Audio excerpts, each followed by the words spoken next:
Folks, Black Star Network is here. hold no punches. I'm real revolutionary right now. Support this man, Black Media. He makes sure that our stories are told. Thank you for being the voice of Black America, Roland. Stay black. I love y'all. All momentum we have now, we have to keep this going. The video looks phenomenal. See, this difference between Black Star Network and Black-owned media and something like CNN. You can't be Black-owned media and be scared. It's time to be smart. Bring your eyeballs home. You dig?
Today is Tuesday, March 12, 2024. Coming up on Roland Martin Unfiltered, streaming live on the Black Star Network.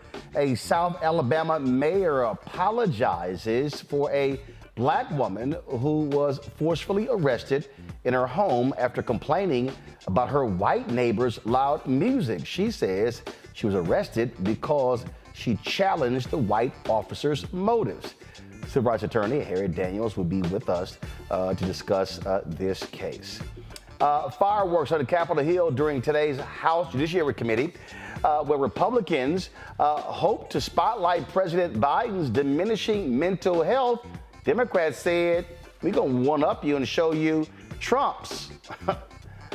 Folks, it's crazy. North Carolina case proves why your vote matters. The GOP-run legislature tried to strip the governor of his appointments to election boards, but a three-judge federal panel, 2 Republicans and 1 Democrat, found that the Republicans were wrong. And folks, it is craziness in Haiti. The prime minister has resigned. Gangs are in control of Port-au-Prince. We'll be joined by the Miami Herald's award-winning Caribbean correspondent Jacqueline Charles to break down on what is actually going on there. Lots to talk about. It's time to bring the funk on Roland Martin Unfiltered. On the Black Star Network, let's go. He's got it. Whatever the biz, he's on it. Whatever it is, he's got the scoop, the fact, the find. And when it breaks, he's right on time and it's rolling. Best believe he's knowing. Putting it down from sports to news to politics. With entertainment just for kicks, he's rolling. It's on go, roll, y'all. It's Roland Martin, rolling with Roland now. He's funk, he's fresh, he's real, the best, you know he's Roland Martin now.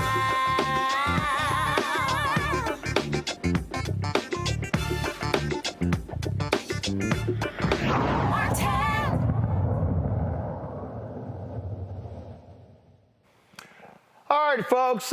So today on Capitol Hill, the special prosecutor looking into the documents case of President Joe Biden, the classified documents case, testified. Robert Hur resigned yesterday from the Department of Justice. He was aided by lawyers close to Donald Trump. That tells you right there exactly from his perspective. And Republicans were prepared to show the mental deficiencies of President Biden. Oh, but Democratic Representative Jerry Nadler, he had something waiting for them. He rolled this video out. The Department of Justice gave Trump every opportunity to avoid criminal charges. Again, in the special counsel's words, quote, after being given multiple chances to return classified documents and avoid prosecution, Mr. Trump allegedly did the opposite. He not only refused to return the documents for many months, but he also obstructed justice by enlisting others to destroy evidence and then to lie about it, close quote. Why did the president charge former President Trump but not President Biden?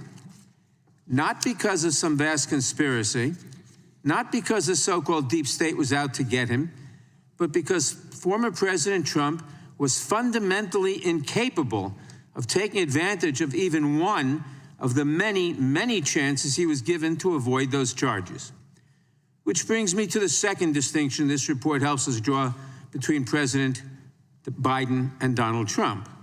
Simply put, President Biden had the mental acuity to navigate this situation. Donald Trump did not. Much has been made of the special counsel's gratuitous comments about the President Biden's age. But let's set the context. After returning every classified document, after opening his home to federal investigators, while simultaneously managing the first hours of the crisis in Israel, President Biden volunteered to sit through a 5-hour interview with the special counsel. I believe, as is his habit, that President Biden probably committed a verbal slip or two during the interview. And I'm not sure any of that matters, because when the interview was over, Mr. Hur completely exonerated President Biden. And then there is Donald Trump. What kind of man bungles not one, but dozens of opportunities to avoid criminal liability? What must that say about his mental state? Here, too, the record speaks for itself. One of the great memories of all time, James Webb. I don't remember the names. Don't remember the name. Viktor Orban. Did anyone ever hear of him? He's the leader of Turkey. By the way, they never report the crowd on January 6th. You know, Nikki Haley is in charge of security. 3 years later, how about that? Did you actually have a one-on-one with Comey then? Not much, not even that I remember. I like besitos. We have languages coming into our country. We have nobody that even speaks those languages. They're truly foreign languages. Nobody speaks them. Saudi Arabia and Russia will repeat your... I have a really good memory. Your next wife was a woman by the name of Marla Maples. That's right. Do you recall what years you were married to Ms. Maples? It's called like Up Here, and it's called Memory, and it's called other things. So you don't remember saying you have one of the best memories? I don't remember that. And Putin, has so little respect for Obama that he's starting to throw around the nuclear word. You heard that, nuclear. We have to win in November, or we're not going to have Pennsylvania. They'll change the name. I talked to Putin a lot. Did you ask him that? I don't remember that. I saw that this morning. I don't remember asking him that question. I have a good memory and all that stuff, like a great memory. For 20 years, they were fighting ISIS. I defeated ISIS in 4 weeks. And we did with Obama. We won an election that everyone said couldn't be won. I'm not cognitively. And you know what? When I am, you're going to enjoy it. You're going to be the first people. I know my people. You'll say, all right, Trump, you did a good job. Get the hell out of here. That's it.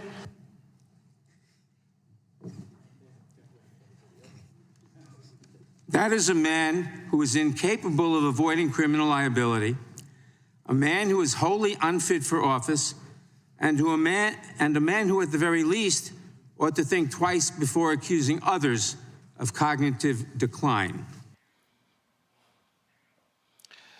So it wasn't just that. You also had, of course, Republicans trying to play the whole gotcha game. And then they also showed how Hur himself, has his own issues. In fact, remember when his report came out? All of these stories, I mean, tons of stories in the Washington Post, tons of stories that were in the Wall Street Journal, New York Times, the mental acuity of President Biden, how, he couldn't remember. Well, when they released, the Department of Justice released the transcripts, and it gave a whole different understanding. Well, Eric Swalwell, he actually had a few questions for her about this very issue of Biden's memory. Watch this exchange. Appeared in your report, though. Is that correct? The word photographic? That does not appear in my report. I now want to show you and play a video of what is absolutely not photographic. In the failing New York Times by an anonymous, gutless coward. We are a nation that just recently heard that Saudi Arabia and Russia will repeat. I hope they now go and take a look at the oranges of the investigation. And I watch our police and our firemen down in 7-Eleven, down at the World Trade Center. And we did with Obama. We won an election that everyone said couldn't be won. This is the very definition of totalitarianism. And let me begin by wishing you a beautiful, look, you remember this? Do you remember? God bless the United States. The windmills are driving them crazy. They're driving the whales, I think, a little batty. And I went to Puerto Rico, and I met with the president of Appeared in your report, though. Is that correct? The word photographic? That does not appear in my report. So I thought that was quite interesting how Swalwell jammed him up on that. But again, on this whole thing of photographic memory, I'm gonna pull this video here before I go to my panel. Y'all are gonna love this one because again, it goes to show you how these folks operate. Goes to show you how they think and how, again, this whole thing was about how they could try to attack the credibility of President Biden. And what it also showed, though, is that Robert Hur himself has his own issues with this particular report. Now, here is Swalwell hitting him on something that showed up in the transcript, but not in his report. Watch this. President Biden, you appear to have a photographic understanding and recall of the House. Did you say that to President Biden?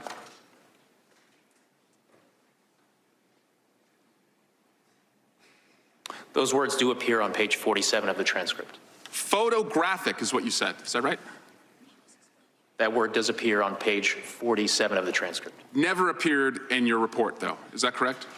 The word photographic? That does not appear in my report. President Biden. So here we go. So it was in a transcript, but it wasn't in his report.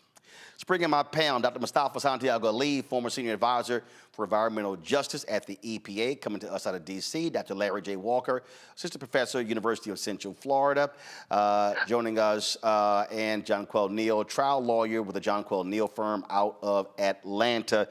John Quell, I want to start with you first. I mean, look, first of all, these congressional hearings, they're always about theater. But what's interesting here is you have this special prosecutor who drops this report, and he basically says in this report that, oh, Biden is so frail, that's why I could not prosecute him, how awful his memory is. But then you get the transcript, and then you see he says photographic. In the report, he says that he could not remember when his son died. In the transcript, he remembered the month and the day. It's perfectly clear that Robert Hur issued a BS political document meant to injure President Biden, as opposed to it being a real document to assess whether or not he broke the law when it comes to classified documents. Well, you know, Roland, as a prosecutor, right, and also a lawyer, he is very well aware of the consequential nature of what words he is using in specific documents, right? Because specific words have specific legal consequences. And so it's interesting, instead of just stating, you know, what you said, the obvious, and it came up during the hearing, that he chose to use inflammatory language and also to describe his mental health in a generalized manner, right? When it's my understanding there were only specific things that he may not have been able to recall exact dates and specific exact things. But he talked about him in a general nature, right? But there's also, you know, with a lot of crimes, you have the intent factor, right? You have the mens rea factor. And so, you know, that's also something to keep in mind. He could have worded it in a different way. And kept it very objective, but you're right. He used inflammatory language in a way that was meant to embarrass the president, that he knew would be public and that he knew would come out during the course of this election. And Mustafa, he knew what was going to happen. He knew the press was going to run with it. And so, again, when you issue a report, but then now you have the transcript, it's a whole different deal. And I want to play this for you because I thought this was really hilarious, where you had this one Republican who was mad that they actually released the transcript. Watch this here. Give me 1 second. I'm going to set this up. This here is Representative Dan Bishop out of North Carolina. Watch this. Because I've just found something, but we've only had a little bit of time to look. I don't think it serves this process well for the Justice Department to dump these transcripts into the public right now. Oh, so it doesn't serve the public, Mustafa, for the DOJ to dump the actual transcripts of Hur's 5-hour interview with Biden. Really? Well, they want you to believe a certain narrative. So I would ask everybody who watches this show to actually go out and look up psychological operations, PSYOPs, because that will help you to understand this game that is currently being played, where folks are intentionally moving certain information in front of you to believe a narrative, which is often a false narrative. It is something PSYOPs has been done for years in the military sort of situation. And you see these dynamics playing out. You see folks on the GOP side that are utilizing them. You see these folks who are trying to get you to believe things that may not necessarily be true. So if you don't understand this game that's being played and the tools that folks are utilizing to get you to actually, it's interesting. Folks even tried to do this with January 6th, where they tell you the things that you actually saw with your eyes did not happen.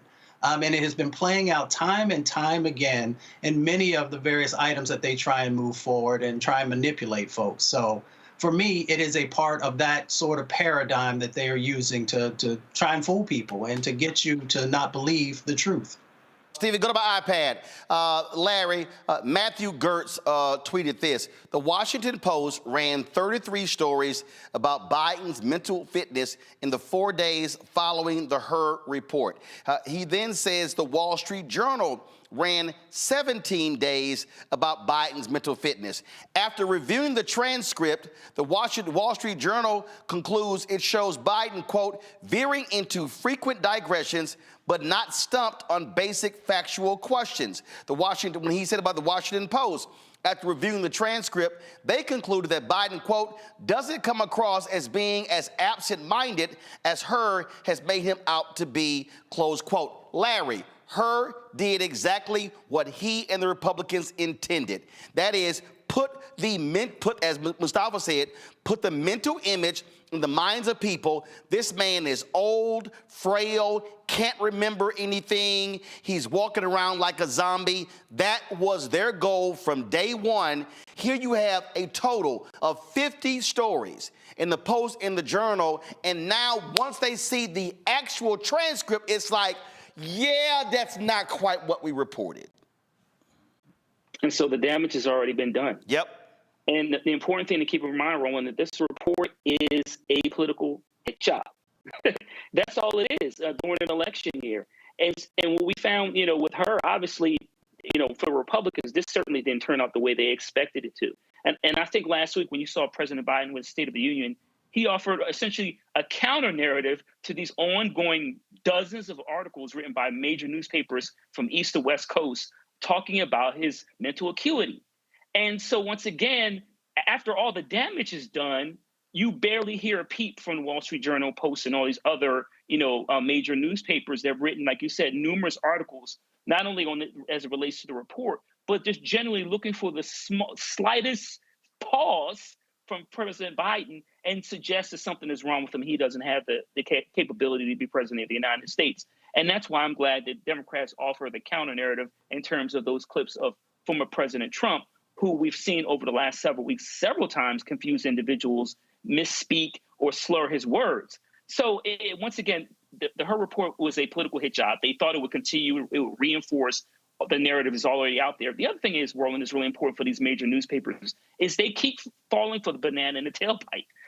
These stories are constantly leaked, but they don't have any way to verify this information. So if you can't verify something this serious, the suggestion the President of the United States does not have the ability to understand what's going on, remember dates and other specific information, you should not report it, or at least you should report it with context. And they're not doing this. And once again, Roland, we're doing the same thing we did 4 years ago, 8 years ago, in terms of these newspapers, in terms of reporting stories that are not true, and then they don't retract it, and it's just like it never happened. All right, here is Congressman Ted Lieu. Watch this line of questioning. Check this out. I'm going to ask you a series of questions, yes and no questions. They are not trick questions. They're simply designed to highlight what you already found in your report, which is that there are, quote, material distinctions, end quote, between President Biden's case and Mr. Trump's case. So here's my first question.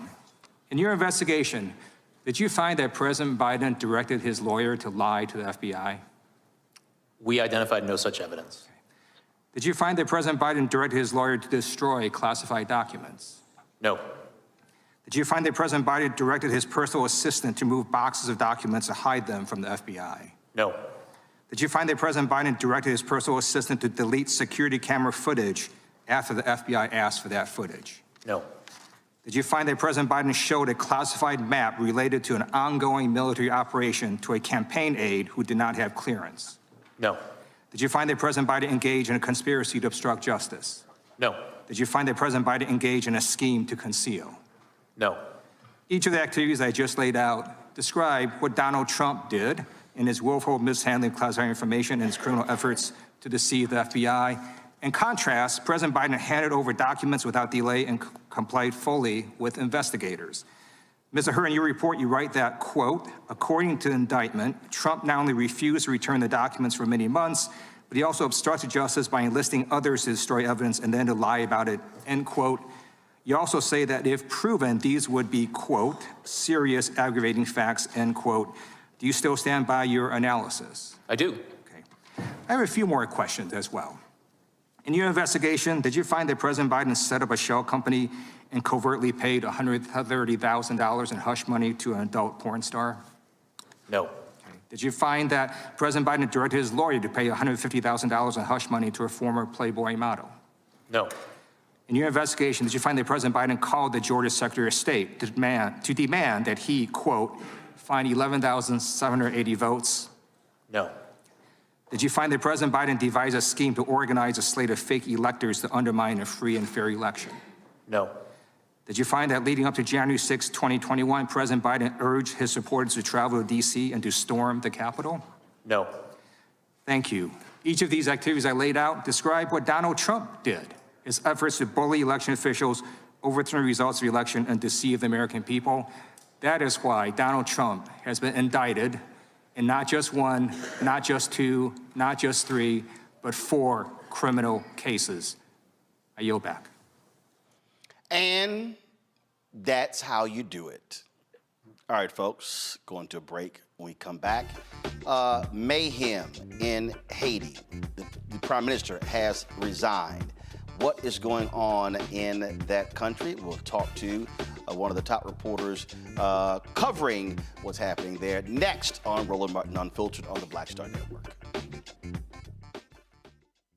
When you talk about blackness and what happens in black culture, we're about covering these things that matter to us, speaking to our issues and concerns. This is a genuine people-powered movement. There's a lot of stuff that we're not getting. You get it, and you spread the word. We wish to plead our own cause.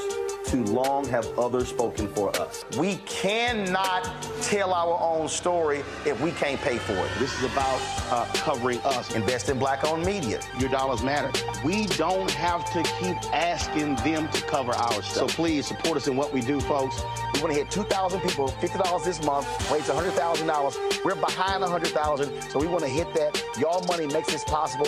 Check some money orders. Go to P.O. Box 57196, Washington, D.C. 20037-0196. The Cash App is $RM Unfiltered. PayPal is R Martin Unfiltered.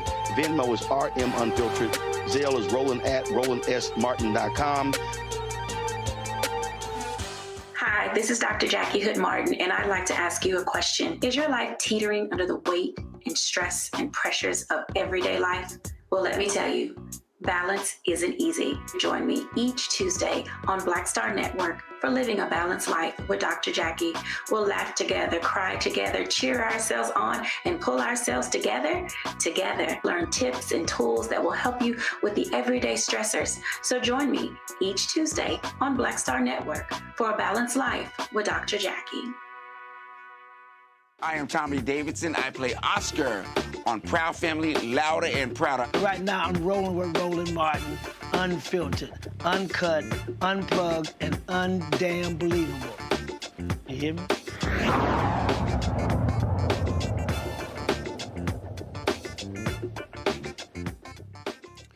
Folks, absolutely mayhem going on in Haiti as we speak. The Prime Minister, Ariel Henry, has announced he is going to resign.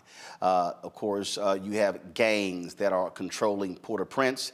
The country was thrown into turmoil with the assassination of the country's president. His wife was implicated in that. Others were involved as well. Folks have pled guilty, been sent to prison. It is one huge problem after another. Let's turn to the Miami Herald award-winning Caribbean correspondent Jacqueline Charles to explain really what's going on there. Jacqueline, you've been covering this country for a very long time. You know the ins and outs. What the hell is going on? A mess. It is a very difficult period right now in Haiti.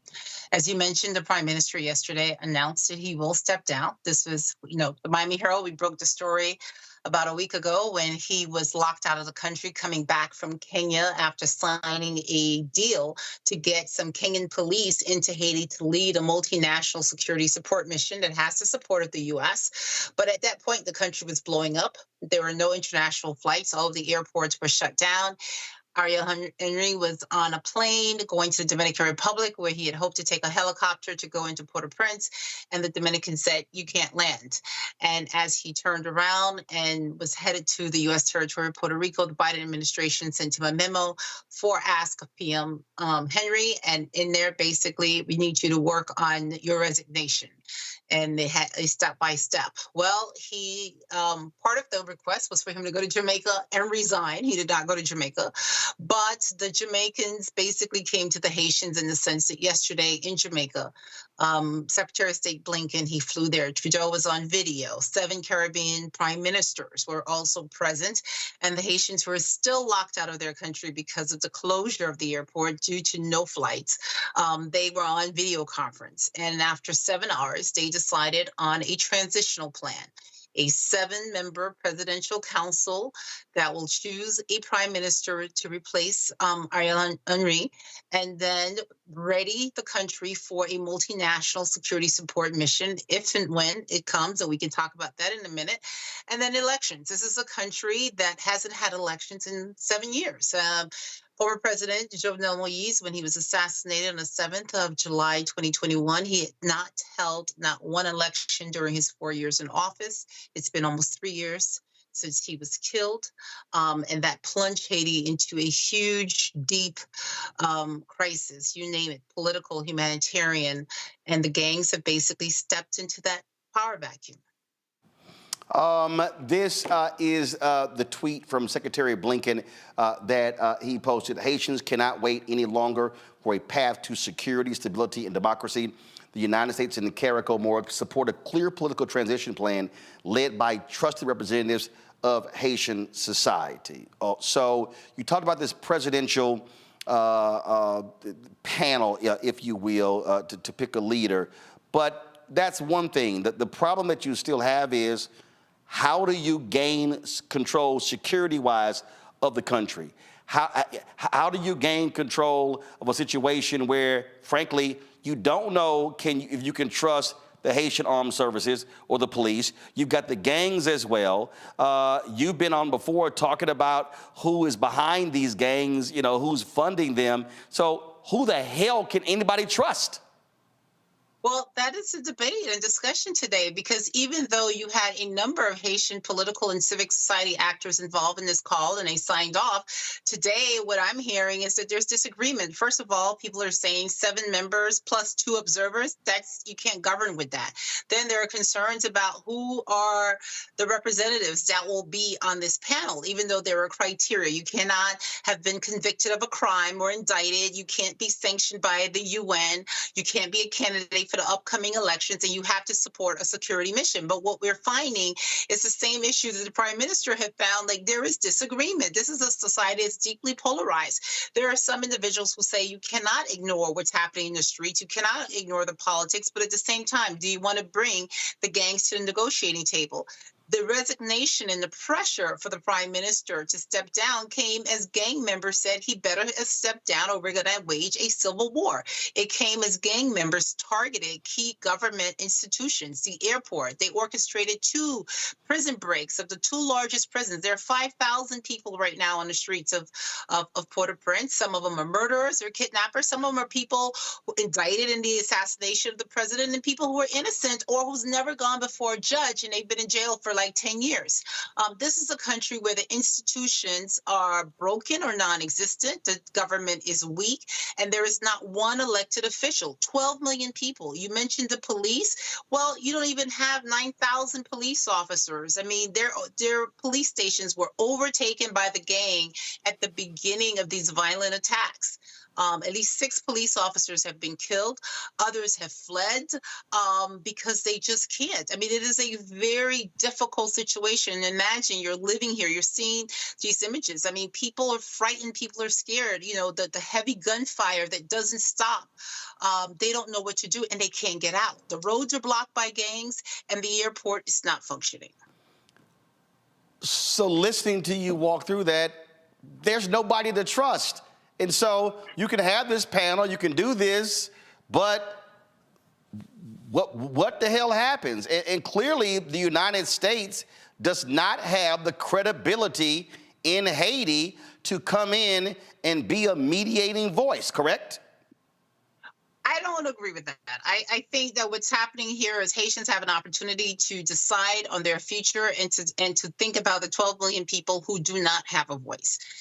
In the last 3 years, we've seen huge changes. People went from, I don't want an international force, and thinking about all the previous times that there was a quote unquote occupation. Well, now people recognize that the police can't do it by themselves and they need help. And let me just say to you that this is a police force that was stood up by the United States. It is financed mostly by the United States. And it is our U.S. arms embargo that determines how many guns, what kind of guns they can have, how much ammunition. But yet the guns and the ammunition that the gangs are having access to, most of it is coming, from the U.S. So people who ask, why does the U.S. have a role in here? Well, it's our policies that, that are driving this. I think that the difficulty of this, and CARICOM and U.S. and Canada, they have to be commended. They try to get everybody in a room. They asked them for one plan, and the Haitians sent 7 to 9 plans.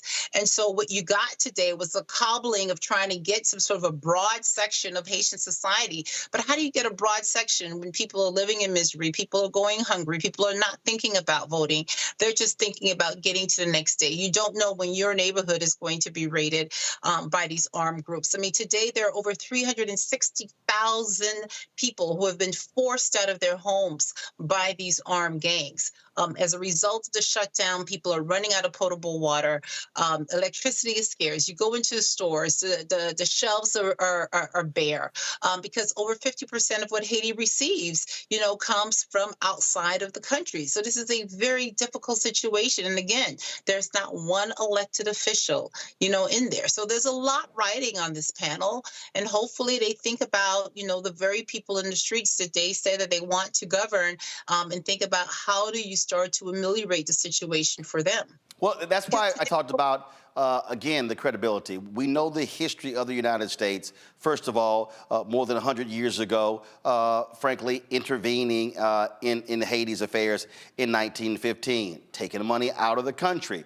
We know what happened when it came to Aristide. We had back and forth, Papa Doc, Baby Doc. I mean, so you have the history. You use the Clintons' name. Some folks in Haiti, that's a great name. Other people say, oh my God, no, they stole millions from Haiti. And so does the United States, again, what I'm saying is, I mean, it's everything. So the question is this here: does the United States have credibility in the country?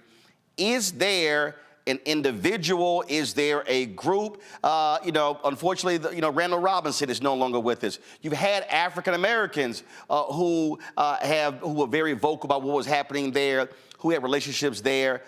How do you come to some form of agreement so it's not total chaos? Well, I think that's what the international community, especially CARICOM, tried to do yesterday. I mean, first of all, interesting enough, you mentioned we've had African Americans who've been vocal.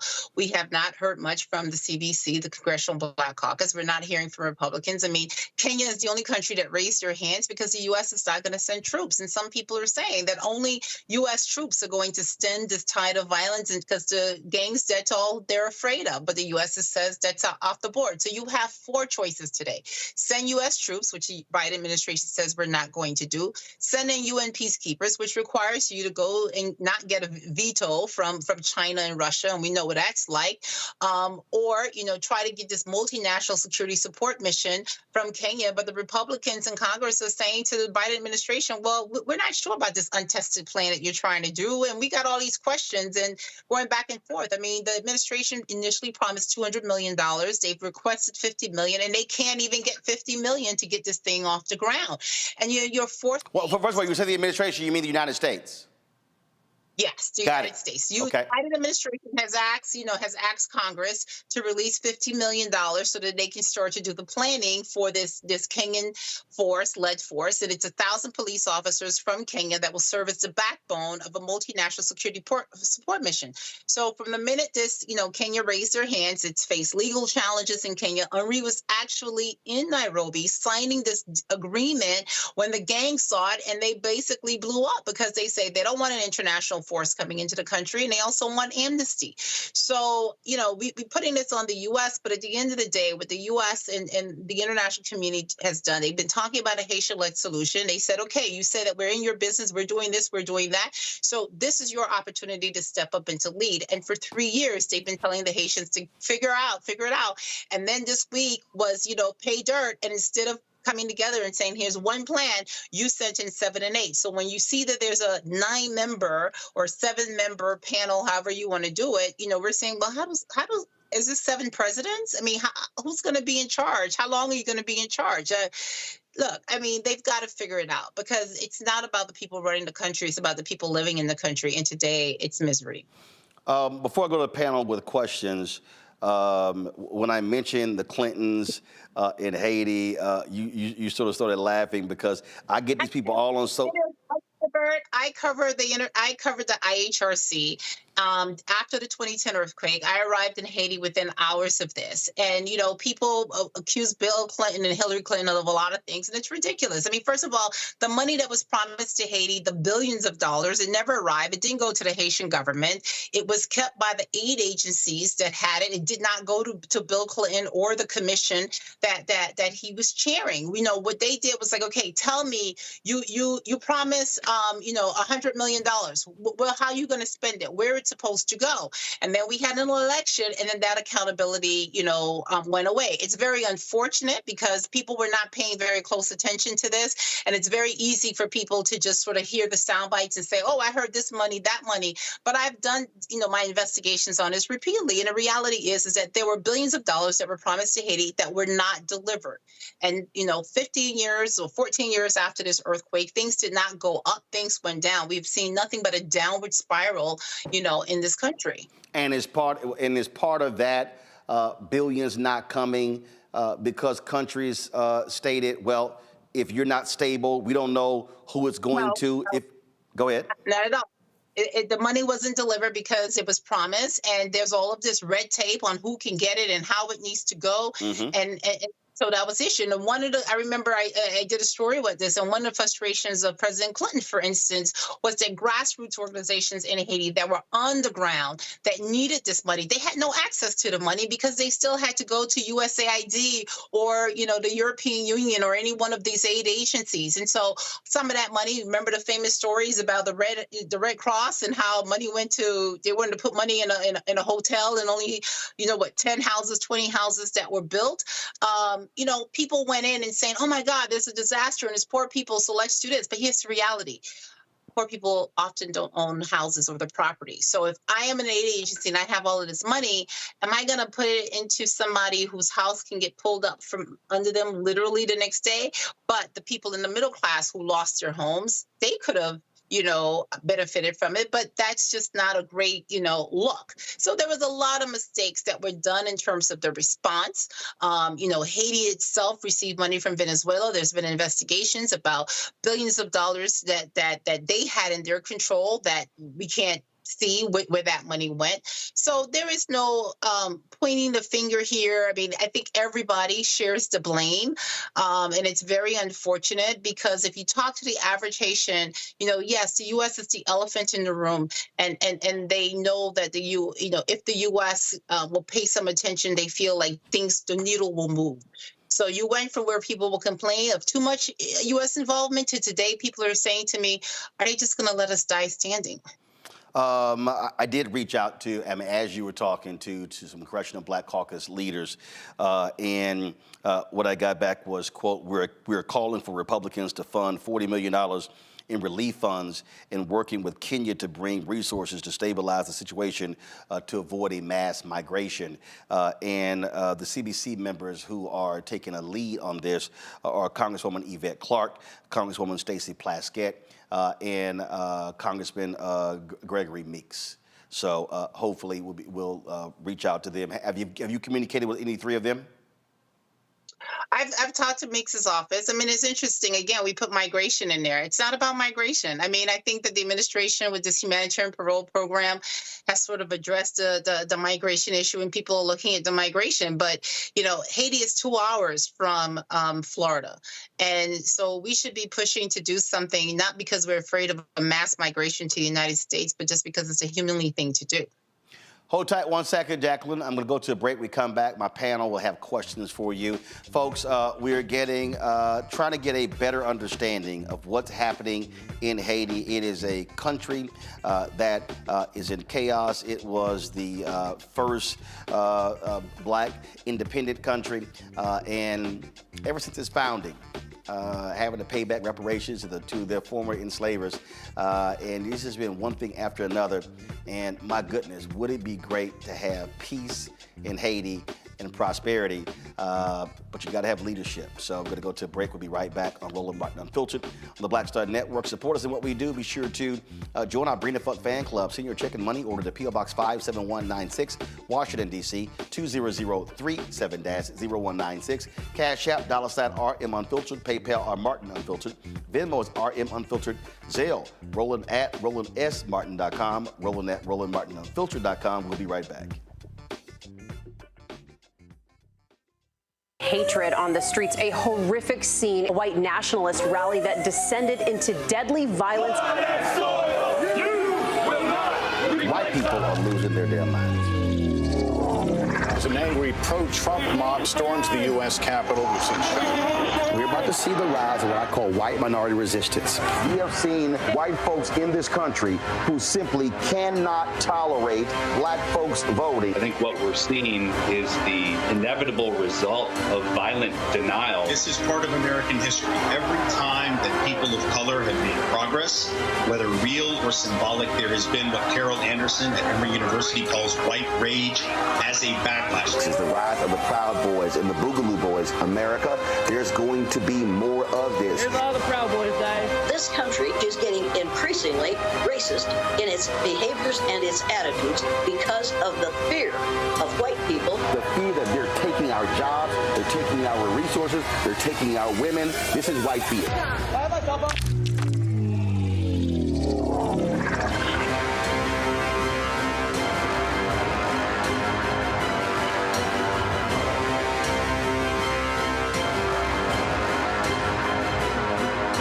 Hey, it's John Murray, the executive producer of the new Sherry Shepherd Talk Show. You're watching Roland Martin Unfiltered.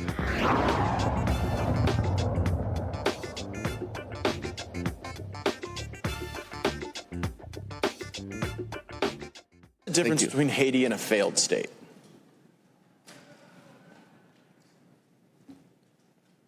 It's telling, right? We can't really identify them because the gangs are in charge. The government has been thrown out. And as a Florida man, I'm deeply concerned about this wave of people that we're about to have, that we are having, coming from Haiti, and it will accelerate. Because I've gone to Opelika and I've spent time with the folks that are engaged in Operation Vigilant Sentry, and they say the #1 push factor that drives these Haitians into Broward County, Palm Beach County, where they don't disperse throughout the country, they stay in Southeast Florida.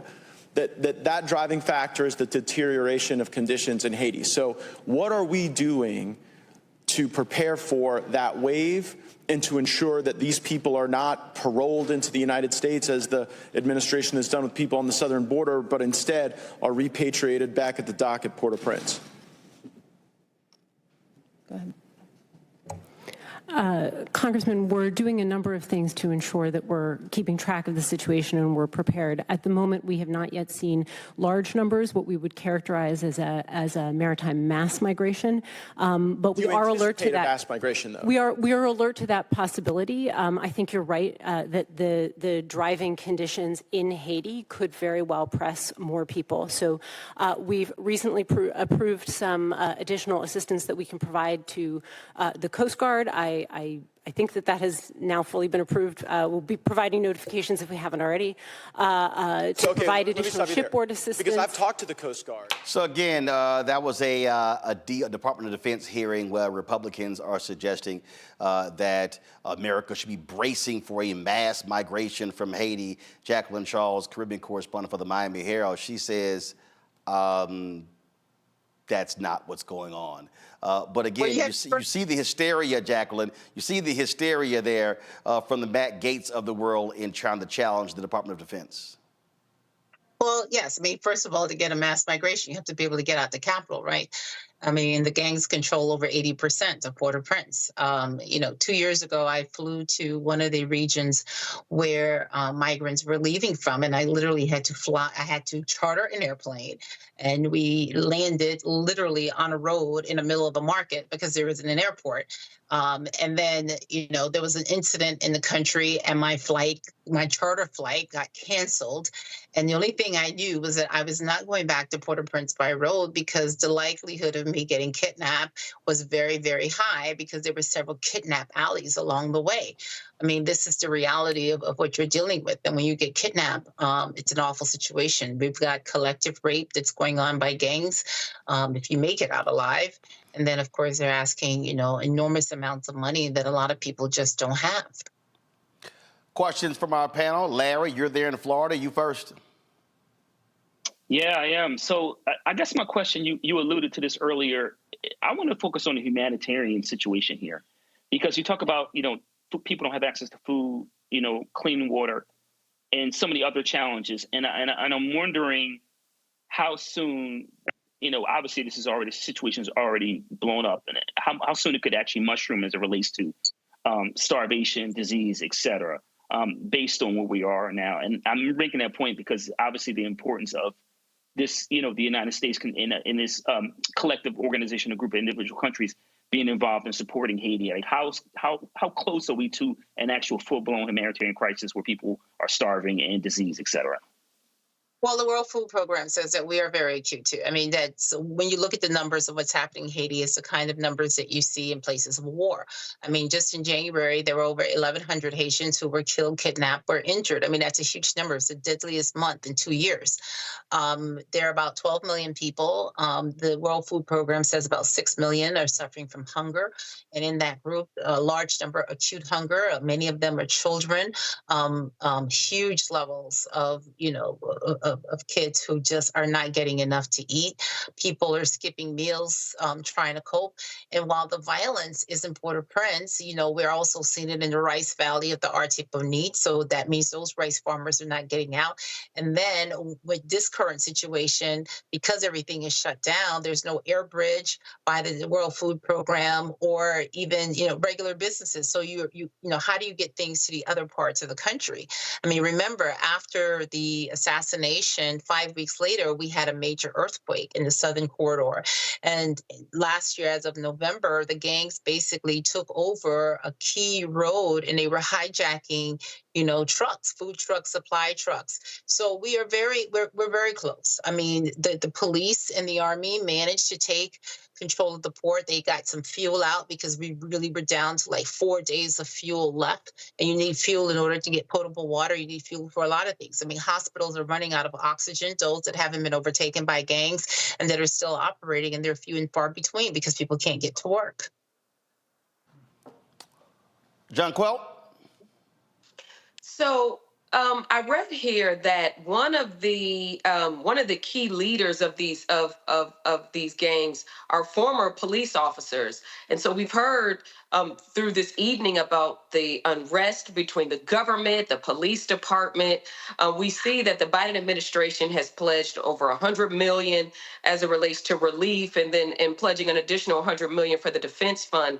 But my question is that even what kind of help can really help Haiti? It seems perplexed. I mean, are we talking about help that they would need help for the next 15 years? I mean, what specifically, in addition to just a financial pledge, what specifically can we do so that the U.S. can do so that Haiti can be sustainable and we're not back in this same predicament some years down the road? Well, this is a result of policies, right? Because you need stability. And, we had another transition crisis. Rolla mentioned President Aristide in 2004. Okay. And then we brought in, we had a gang situation, not as bad as this one. And so, he was jettisoned into exile. And then you had 2 years of a transition government. You had democratic elections, and you had Rene Preval who came in. And, and Haitians didn't give Preval a lot of credit, but you had stability. But you also had a UN peacekeeping force there that was providing the security. And then you had a major earthquake. And the policy of the U.S., UN, and others was that you had to have an election in the middle of an earthquake where over 300,000 people had died. Well, they turned out to be very controversial elections. And then it was just one thing after the other. So in order for you to have economic progress, in order for you to deal with the humanitarian situation, you have to have stability. In order for you to have people to vote, hungry people are not going to be interested in voting. So I think that is where the conversations have to, how do we provide some stability here so that Haitians can take their futures in their hands? This is there was a video here. It's in French, so Haitian gang leader Barbecue, Jacqueline, said this, quote, "Today we are taking the occasion to tell the international community to give Haiti a chance. Because what is happening in Haiti now, we Haitians have to decide who is going to lead the country and what model of government we want. We are going to figure out how to get Haiti out of the misery it is in now. Today, it's clear that the people who live in the shanty towns are the ones who know what they are going through. It is the Haitian people who are going to take their destiny into their hands. Haitian people will pick the person to govern them." So here's a question, and look, we've seen this in other countries. One country's gang leader is another country's revolutionary. And so if you have someone like this who they're calling a gang leader, if he commands a huge force, is this somebody who potentially might be a Haitian leader? There are 300 gangs in Haiti, and so you should ask that to the other 299 gang leaders. Well, maybe that commission needs to include a bunch of them, because clearly if they're the ones who are blocking the roads and controlling the airports and the ports, you may want to have them at the table. Mustafa, your question. They're warring with each other, too. So they've been warring with each other. They're showing a united front, but normally they're warring with each other. Gotcha. Mustafa. Yeah, thank you for everything that you've shared with us today. I've been to Haiti a few times. I've actually worked on some water quality issues there. And I also understand that there's a crumbling sort of medical infrastructure, if you will.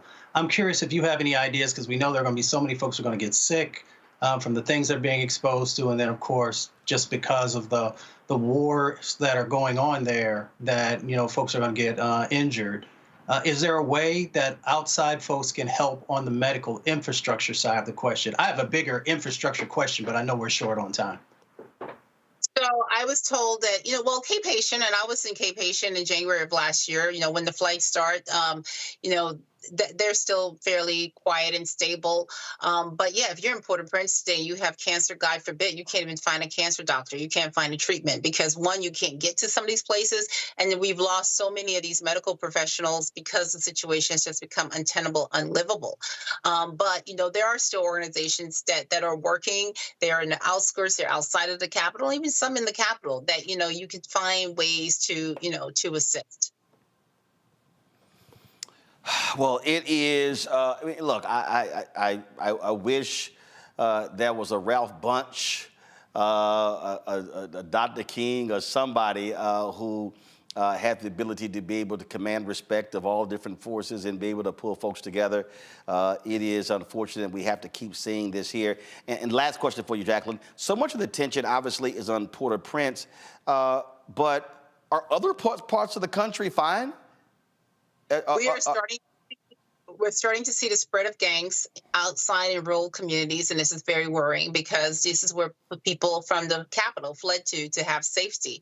And then in the last couple of months, what we've seen is efforts to disrupt life in there. So while a lot of the focus is on Port-au-Prince, there is a huge concern that we will start to lose the entire country as more and more of these armed groups spread. The 300 armed groups that the UN said exist in Haiti, they're not just in the capital, but they're around the country. It is an absolutely beautiful country. When a previous Haitian leader was president, I was invited there. This was right before the earthquake actually hit, and have never had the opportunity to go there. My maternal, paternal, great ancestors migrated from there. Like I say, gorgeous country, and I wish more people could be able to see it and enjoy it. But you got to have stability, you got to have peace, and you got to have control of the country for any of that to happen.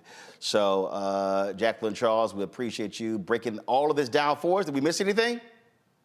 No, you got it. All right. Well, we'll once we, and I'm texting the CBC members, hopefully we'll get one of them on to talk about what they are doing to try to help the situation. So we appreciate it. Thanks a lot. Thanks. All right, folks, going to a break. We'll be right back. Roland Martin Unfiltered right here on the Black Star Network. Support us in what we do, folks. Look, that conversation right there, look, that was a 35-plus minute conversation talking about what's happening there in Haiti. You ain't going to get that conversation on these other networks. This is why we are critically important. You're not going to get it in any of the black-owned media outlets. We're going to keep covering this. There are other voices we're going to be reaching out to, getting their perspective, because so much of the attention when it comes to mainstream white media is on what's happening between Israel and Hamas and Ukraine. But the reality is there are things that are happening in the Congo, things happening in Nigeria, things happening in Kenya, things that are happening in Haiti and deserve the attention as well. And there are people who watch us from those places. Look, we had the Jamaican ambassador to the United States on talking about lifting that travel advisory there as well. So we're trying to book the folks from the Bahamas as well. They had a travel advisory. And so we understand the importance of the African diaspora. One of the reasons why this is called the Black Star Network, because the Black Star was named of the cruise line of Marcus Garvey. The point of that was to connect the African diaspora. And so for us, this is an opportunity for us to be able to do the exact same thing with the news that we cover. So your support is critical.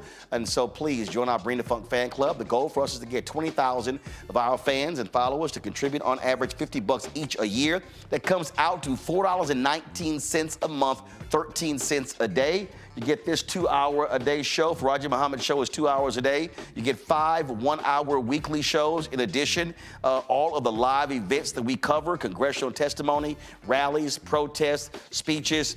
It's a whole lot that we provide for free to the folks who watch. But we truly depend upon your support for what we do.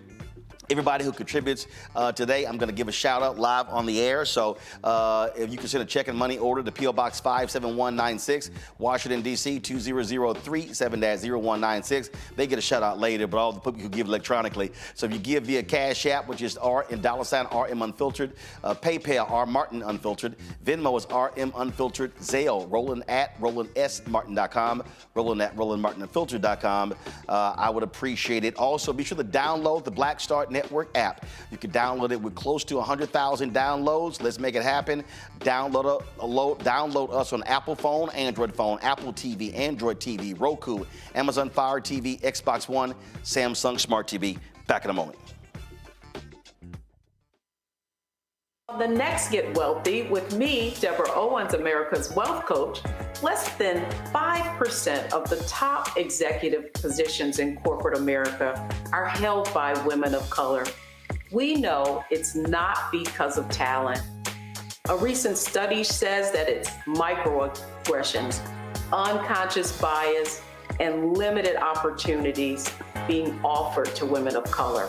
On our next show, we're going to get incredible advice from Francine Parham, who's recently written a book sharing exactly what you need to do to make it up into the management ranks and get the earnings that you deserve. I made a point to sit down and I made a point to talk to people. And I made a point to be very purposeful and thought-provoking when I spoke to them. That's right here on Get Wealthy, only on Black Star Network.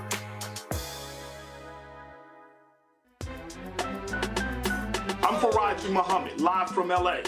And this is The Culture. The Culture is a two-way conversation. You and me. We talk about the stories, politics, the good, the bad, and the downright ugly. So join our community every day at 3 p.m. Eastern and let your voice be heard. Hey, we're all in this together. So let's talk about it and see what kind of trouble we can get into. It's The Culture, weekdays at 3, only on the Black Star Network.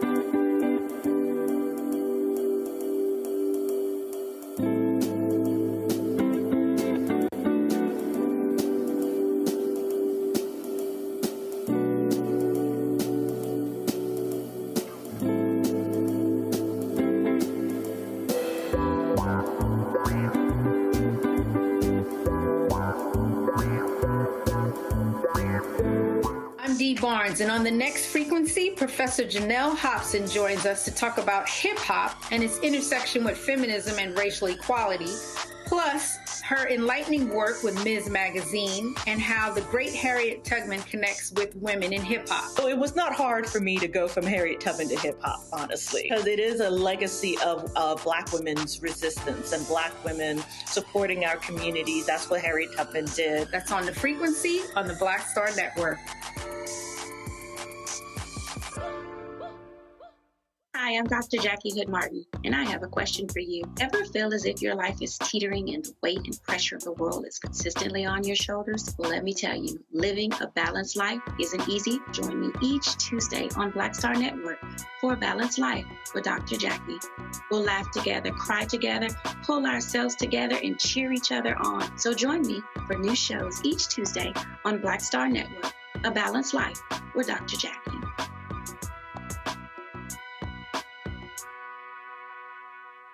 Me, Sherry Shepard, with Sammy Roman. I'm Dr. Robin B., pharmacist and fitness coach, and you're watching Roland Martin Unfiltered.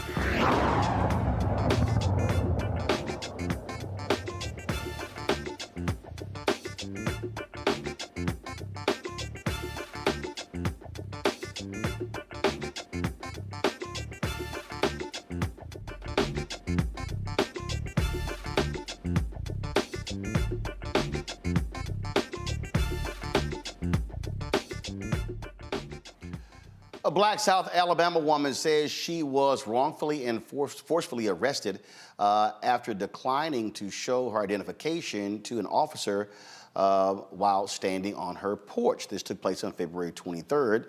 Twyla Stallworth called the Archaloosa Police Department about her white neighbor's loud music.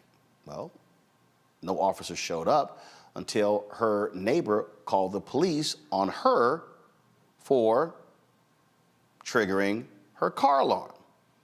Well, when Officer Grant Burton arrived, he threatened to cite and arrest Stallworth for the car alarm. According to Stallworth, Burton did nothing to address her multiple complaints. As Burton was going back to his police car, Stallworth decided to, she pointed out the disparity, calling it racially motivated. Well, her 18-year-old son began to record this video when Burton returned to the porch. So when y'all go over there and talk to him about his music, do y'all ask him for his ID? Yeah, and he provides it. No, y'all do not. I be sitting right here watching. Nobody asking for his ID. I'm not arguing with you. I'm not arguing with you either. I'm not giving you no. I'm going to jail. Yes. If I don't provide my ID? Yes, ma'am. Let's do it. I'm not giving you my ID. All right, turn around, put your hands behind your back. This is ridiculous. Hey, turn around, put your hands behind your back. You're under arrest. I need to put my shoes on. I didn't ask for it. Wait a minute, don't you put your hands on me like that. Hold on. You don't push my son. Whoa, hold on, wait. Do not push my son. Don't put your hands on my child. Calm down, please. Everybody, please calm down, please. Mom, everybody, calm down, I'm gonna give you please. one more chance. Jamal, you call the phone and call your daddy. Mom, please. Why do you need my ID? I've already explained to you. Ma, just Why do you need my ID? Ma, just give him your ID, Ma, please. Why do Ma, you need my ID? Ma, please call. Ma, no, it's okay. Ma, it's okay. It's okay. Ma, it's okay. Ma, it's okay. It's okay, Ma, it's okay. It's okay, Ma, it's okay. It's okay, Ma, it's okay. It's okay. It's okay. It's okay. It's okay. I'm recording. I'm recording. I'm recording. I'm recording. I'm recording. I'm recording. Okay. I'm recording. Why you want to look up a female, dude? Because you're not complying. You need Jesus. It's okay, Ma. It's okay. It's okay. It's okay. You need This ain't nothing but the devil. It's okay. It's okay. This ain't nothing but the devil. Can I put my shoes on, please? Where they at? Right here. Yeah. This ain't nothing Hey, but the dude, I wasn't attacking you, by the way. You know that, right? You put your hand on my son. You put your hand on my son. Ma, it's okay, Ma. I understand. You put your that. hand I on wasn't my son. attacking. You good, bud? My son ain't do nothing. I mean, that's a natural reaction. You know what I mean? My child. Hey, dude, before you take her away, why are you taking her away?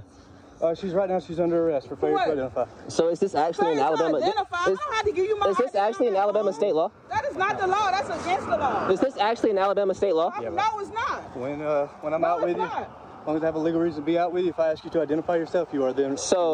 Can you inform me? Can you inform me how this process goes? Because if you're arresting her right now over failure, they music loud all day long. A failure of ID, then I got y'all. Got you. I'm gonna put you on. We're gonna go to this. Got you. Got you. So I'm genuinely curious.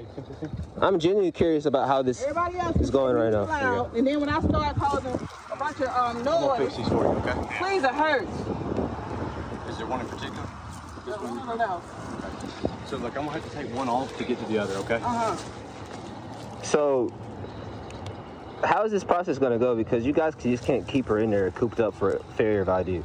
that makes zero sense. Why logically that makes no sense. Not no law. I'm at home. Hey, Dad, they're arresting my mom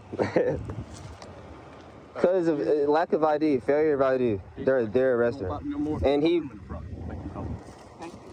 he's arresting her. He ruffled her up and whatnot. You know what I mean? Stuff like that. Yeah, I'm about to put my hands on you. They're literally cuffing her and putting her in the back of the car right now. What? Do you have anything on you? No, nothing but the hose. No. Yeah, Dad. Hey, I have another question. When you guys bring her back? Because I'm not bringing her back, but she's going to jail. For how long? She'll see a judge, and the judge will determine that. Over an ID? Yeah. So, like, where can I visibly read this where they say that, for like, because I want to actually see this law in play in action. Statute? Yeah. Pull it up. Statute, but I want to screenshot this and well, actually I have it recorded, so it doesn't matter.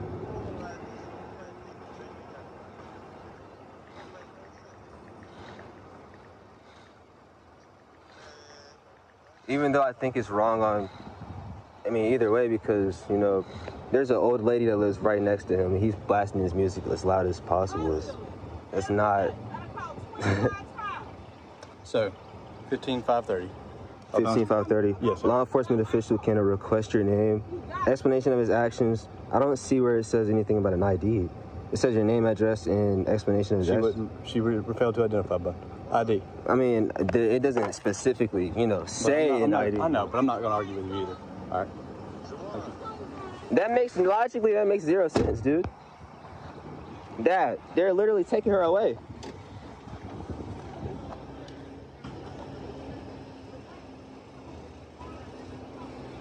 But he said he asked for an ID. In the law, it does not state you have to provide an ID. They're going away with my mama right now.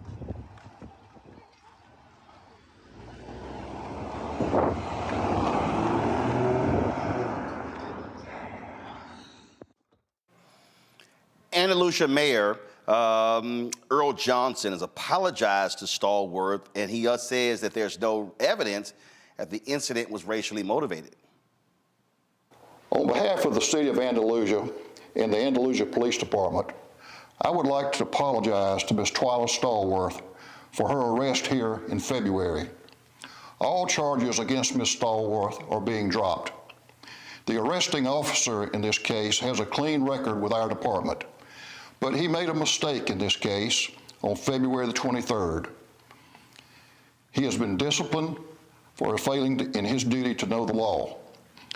When I learned about this incident last week, I offered to meet with Ms. Stallworth, but she declined. Ms. Stallworth has not filed a complaint against the police department, but her attorney alleges in his release that her arrest was racially motivated. We have reviewed body cam footage of the incident and see absolutely no evidence of racism. We have always worked hard in Andalusia to maintain great relationships among our diverse populations. In the video released by her attorney, Ms. Stallworth also claims that the police department has failed to respond to complaints she made against her neighbor. We also have reviewed internal evidence that shows that the police department has responded to those complaints. I have met with Andalusia Police Chief and other leaders in the department. We have agreed that the entire department will receive additional training in constitutional law, the laws of Alabama, and the ordinances of the city of Andalusia, so that we will not have an incident like this to reoccur. Joining us is Twyla and her attorney, Harry Daniels from Atlanta. Okay, so Harry, I'm trying to understand here. Did the mayor say that the officer was disciplined because he did not know the Alabama law, which means, was he wrong in arresting her for refusing to show an ID? Hey, thanks, Roland, for having us on. Absolutely, the mayor gave the statement that the officer was disciplined and trained for not knowing the Alabama law. And the law is very clear that if a person is suspected of a crime, in which she was not suspected of a crime, and if that suspicion is in a public place, then the officer only can ask for your name, your address, and why you're there. There's nowhere in Alabama law that requires a person who's suspected of a crime, even if they're in a public place, to give their identification, their actual ID, to law enforcement. That would be against the Fifth Amendment, the right to remain silent. Twyla was at home. She was not suspected of a crime. She, in fact, had made complaints of noise of the neighbors. She was in a home, and he required for her to give her ID, which she was under no obligation to do so. I remember there was an African-American man who was watering the yard of a neighbor and got arrested, and they came and demanded ID. He's like, I ain't got to show y'all ID. And he actually was a former police officer. He said, I know the law. I don't have to show you anything. I'm just watering the yard. So the same thing happened here. And what's crazy here is that the officer charged her with resisting arrest, obstruction of governmental operations, and attempting to elude police. This is a perfect example of how these cops overcharge and try to come up with anything when they arrest somebody. Yeah, Roland, this is, and you're talking about Michael Jennings, Pastor Jennings.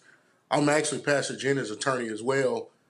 He was charged with the same thing, a failure to give his identification, where he was not suspected of committing a crime, nor was he on public property. He absolutely right. He was not obligated. Those charges was also dismissed, and we have filed a federal lawsuit in that particular matter. Is working its way through the courts, and not just Pastor Jennings and Twyla, but also down in Mobile. I know y'all covered Juwan Dallas. The reason why they accosted Juwan Dallas and eventually tried to detain him is because he refused to give his identification, his ID, to them, and that had deadly consequences for Juwan Dallas, where he was tased multiple times by the officer and subsequently died. So, yeah, it is an epidemic in the state of Alabama where folk are asked to produce identification in violation of Alabama law. This matter just went up to the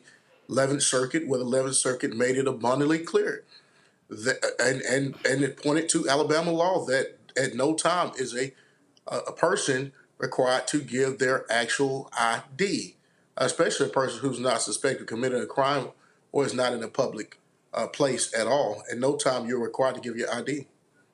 Twyla, so you called the cops. They didn't respond, right? Right. The neighbor called the cops, then they respond. So when the mayor says, well, it's not racially motivated, has the mayor said why the hell the cops didn't come when you called? Well, the cops, I called earlier that day, and the cop came out and talked to him, and he cut the music down. But the neighbor beside me on my right side, he cut his music up. He went out there in his truck, opened up the door, and cut his music up and blasted it. Looked down at the neighbor down the street, and they started laughing. So I, in turn, turned my car alarm on to drown out their music. I'm sorry. So one neighbor music was loud. You said the cops arrived, and that neighbor turned his music down. The cops leave, and another neighbor turns their music up. The other neighbor, are they white? Yes. Okay, so there are two. So you had loud music coming from two neighbors. Yes. So when you call the cops, I'm sorry. So when the second neighbor cranked their music up, that's when you turn your car alarm on. Correct. Yes. And then the neighbors call the cops, and then they show up. So when this cop Burton comes, did he go next door and tell them to turn the music down? No, he didn't even hear my car alarm when he pulled up. My car alarm was off. And then this whole thing transpired. This whole confrontation transpired. Well, first, Harry. First of all, thank goodness her son was recording.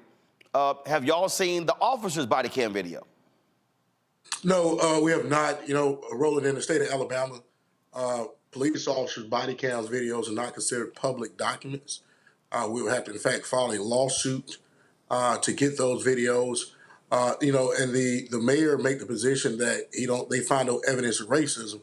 But racism a lot of times subjective. But the evidence is clear where you have a black woman calling multiple times, and she had called over 25 times, and at no time where the neighbor, where she had called over 25 times about noise complaints, was ever threatened or told that they was going to get arrested. They called her one time. She refused to give identification.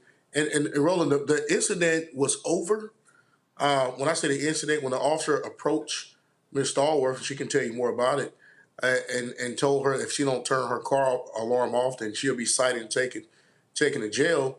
And when she pointed out that she felt like it was racist, that's when he turned around and came up and demanded for her identification. So on those grounds alone, it was some type of retaliation when she asserted that he was racist in consideration of the fact that she had called multiple times and at no time were her neighbors ever threatened or taken to jail. So absolutely, I think there's clear evidence that this is racially motivated.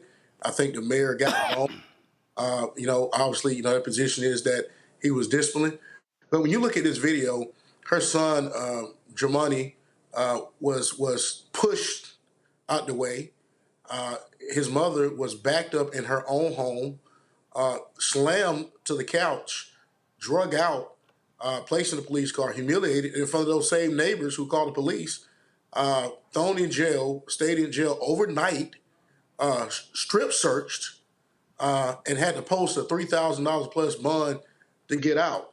All because she refused to give identification, which she had a right, not just constitutional right, but a right under Alabama law not to give her identification. We've seen this before in the state of Alabama recently. We saw it in 1959 in Montgomery when a black woman refused to give her seat up and it started the Montgomery bus boycott. So this is something that's an epidemic that's here in this state, and we just thankful that Twyla's son recorded it, because if he had not recorded it, it'd be a completely different narrative as such, and she'll probably be still facing criminal charges. So, it is, again, so unfortunate and so just unbelievable. Twyla, last question for you. Have you had any issues with your neighbors since then? No. They, at first he was playing it. Last week he was playing it. And then he stopped when the, I guess they told him, they came out there and told him he had to clean his yard up. So after that, he stopped playing it. All right, then. Well, we appreciate both of you being with us right here on Roland Martin Unfiltered. Thanks a lot. Thanks, Roland. Have a good night. John Quell, I mean, this is the thing that, this is the conundrum. And as you heard Harry say, even if you know the law, another young man who was arrested, he was within his rights. We hear people talk about know your rights. He was within his rights. He still got tased. He died as a result. And so you have a lot of people who are like, and you heard the young man on the video, Twyla's son, say, "Mama, just cooperate." Because you can hear the fear in his voice that something might happen, this thing might escalate, and something might happen to her. You're absolutely right. Number one, this is why civil rights attorneys are so important, because they're keeping the government accountable. The lack of training for officers, the abuse of power for overcharging individuals in our community is running rampant, and they have to keep getting sued as a result. Not only did he illegally enter her home, right? So he wasn't even legally authorized to be in her home based upon the facts that we just watched. Then he assaulted her by pushing her down. And then you're overcharging her and and now she has an arrest record, right? So listen, this is the thing. You may dismiss the charges, right, ultimately. However, she has an arrest record. And even if the laws in Alabama permit her to get an expungement, if she ever comes into contact with law enforcement again, she'll forever have this arrest record with these outlandish charges that are not even commensurate with what happened. And it really, really has a lasting effect on our community and, frankly, on your life, right? When you've got an arrest record and being overcharged and you have an abuse of power and these situations keep happening, you got to keep holding them accountable and you got to keep hiring counsel and we got to keep suing them. Mustafa. I mean, this is just another example of the trauma that many Black women and Black men often face dealing with these types of situations, and people often don't pay enough attention to that because you can never take that away. They drop the charges, you can't take that trauma away. If there was a way to make sure that her record was clear, you still can't take the trauma away. And then you also have to think about the young son who had to watch his mother being assaulted and couldn't do anything. Now, what is that reminiscent of? When we were enslaved in this country and people would assault our women, and we had to stand by and watch. And of course, luckily he recorded it. But this is all about this DNA trauma that continues to grow inside of our communities that plays out in so many different types of ways. So yes, there is the legal side of the equation, which we have to address. And thankfully, we have great attorneys, civil rights attorneys, who are stepping in to make sure that we get, some help in that particular space. But there is also the psychological side of folks who are watching it, folks who are experiencing it, and then have to figure out, how am I going to heal from this? Because somebody hopefully has to pay for whether the type of therapy she might need or other types of things to begin the healing process. So I hope that as we watch these unfortunate situations, that we look in a holistic way about the things that need to happen inside of our community. Larry? This is another example of racial trauma and generational. Mustafa just highlighted. I mean, we've seen his son had to sit and record and watch his mother be treated that way in our own home, and this has a long-term impact on how he views, authority figures, law enforcement in particular. And this is why, when we currently see in some jurisdictions throughout the United States, Roland, why the increase in this police dragnet is problematic for Black folks in the community, because we already know that we're disproportionately, when we come in contact with law enforcement, we're like 2 to 3 times more likely to be killed. And fortunately, he was there once again there to record it. But if he had been there to record it, you just heard the attorney talk about this, Alabama law, which sounds almost impossible to get the recording of the interaction. So it would basically be the police officers whatever statement he gave compared to the citizens that were there then obviously being assaulted. So it is an unequal system that too many Black folks have been victimized. Oftentimes, sometimes in a situation where we're not doing anything, we're minding our business and simply being Black. But this is an example of, like I said, how racism works in our system. It's systematic. When you are trying to do the right thing, you become the victim in your own home. And now, so as recourse, I hope she sues and gets all the money she deserves. All right, folks, going to a break. We come back. HUD Secretary Marsha Fudge, the only African-American female cabinet secretary for President Joe Biden, has announced that she is stepping down. We'll discuss that next right here on Roland Martin Unfiltered on the Black Star Network.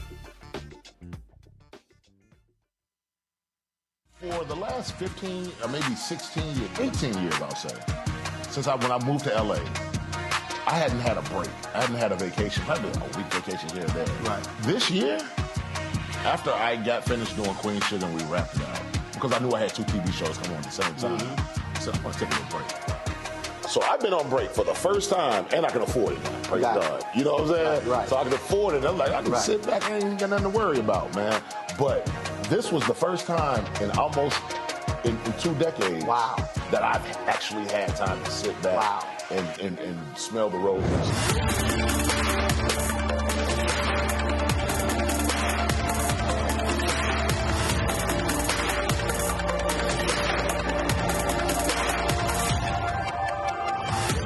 Hatred on the streets, a horrific scene, a white nationalist rally that descended into deadly violence.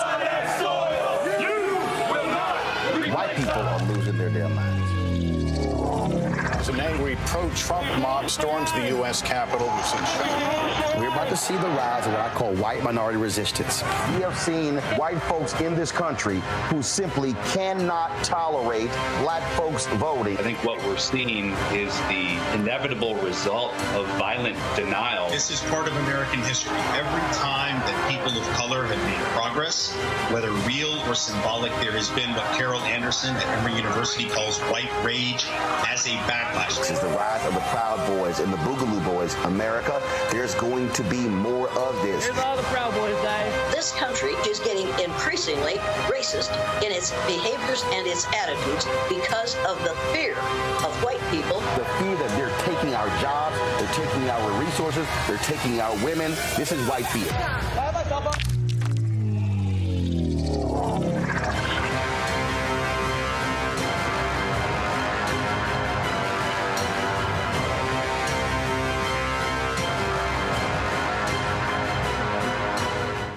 Farquhar, executive producer, Proud Family. You're watching Roland Martin Unfiltered.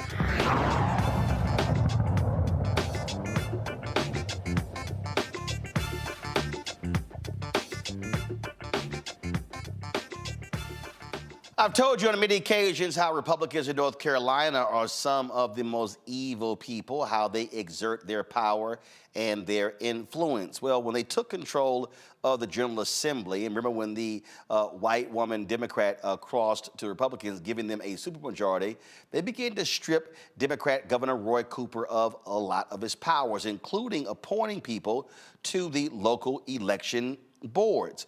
Well, a 3-judge panel, a federal panel, ruled that the state's legislature unlawfully diminished the governor's power in choosing election board members. The judges were unanimous, 2 Republicans and 1 Democrat, siding with Democrat Governor Roy Cooper's lawsuit after the GOP-controlled General Assembly overrode Cooper's veto of the measure in October. The changes, which were set to take effect in January, would have shifted board appointment powers away from the governor to the legislature. Based on recent court rulings and the state constitution, the judges ruled that the new appointment process interferes with a governor's ability to ensure elections and voting laws are faithfully executed. This decision means that these boards will remain under the previous laws set up unless it is overturned on appeal. Republicans had been winning recent high-stakes rulings at the state Supreme Court since it flipped from a 4-3 Democrat majority to a 5-2 GOP majority in early 2003. And speaking of why voting matters. Remember when we told you when the Wisconsin Democrat, Janet Protasiewicz, when she won by 11 points on the state Supreme Court, shifting majority power to Democrats, well, what did they do? They ruled on the state districts. Now they have a case before them when it comes to congressional districts. And so the governor has already signed a law changing the boundaries of the state legislature districts that have been partisan, some of the most partisan gerrymandering in the country. Now they're targeting the congressional districts. Well, the same Wisconsin State Supreme Court has now accepted a case dealing with ballot drop boxes. Before, the Republican-controlled Wisconsin State Supreme Court voted to ban ballot drop boxes. Well, this Democrat-controlled court could very well overrule that decision, which means in November that voters in Wisconsin will be able to utilize ballot drop boxes. All of this is critically important, Mustafa, because, again, as I'm always trying to explain to people, if you sit your ass on the couch and you don't vote, you don't understand how your power is not going to use.